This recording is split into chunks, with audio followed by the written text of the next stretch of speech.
Bagaimana kematian Nabi, saya nak cerita. Pernah orang dengar tapi cerita balik. Tuan-tuan kena ingat, pada tanggal 12 Rabiul Awal, Nabi ni tuan-tuan, 12 Rabiul Awal kita sambut kelahiran Nabi. Tapi itulah kiamat yang paling dahsyat untuk Nabi SAW. Kiamat macam mana? Nabi menghembus nafasnya terakhir. Pada pagi subuh tu, bila Bilal laung azan, Nabi bangun.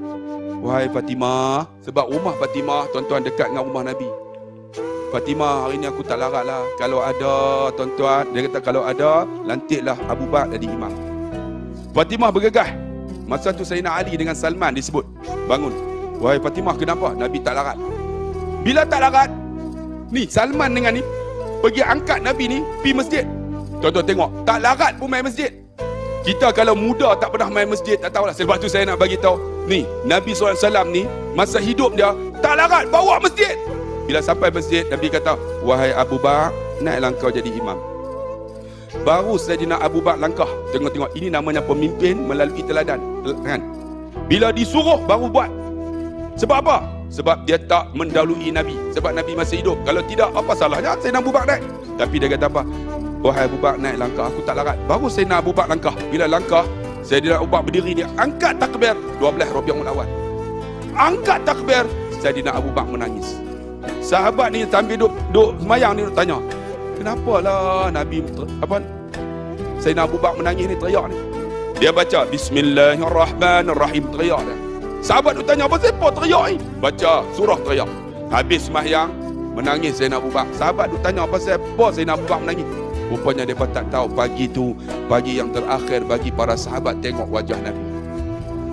Dah habis semayang, mereka angkat Nabi balik ke rumah.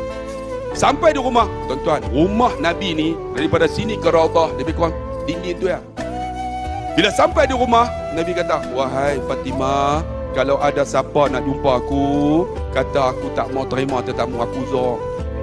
Selang beberapa ketika tuan-tuan, rumah Nabi diketuk orang. Fatimah bergegas buka pintu. Buka-buka, tengok-tengok di depan rumah Nabi ada seorang lelaki. Tengok wajah dia seram sejuk. Tengok-tengok pakai baju putih. Fatimah tutup. Ya Rasulullah, di luar sana ada seorang lelaki, bila aku tengok wajah dia seram sejuk aku. Siapa dia Rasulullah? Pakai baju putih. Nabi kata, benarkan dia masuk. Dialah yang memutuskan nikmat dan kelazatan dunia ini. Dialah Malaikatul Israel. Israel masuk. Masuk duduk sebelah kiri Nabi, dia kata. Nabi tengok tuan-tuan, menyerupai seorang lelaki. Nabi tanya, wahai Israel, apakah telah sampai ajalku? Israel kata apa? Ya Rasulullah, aku telah mencari akan umurmu. Pagi ni pagi yang terakhir untuk kamu ya Rasulullah. Tak ada lagi. Nabi kata,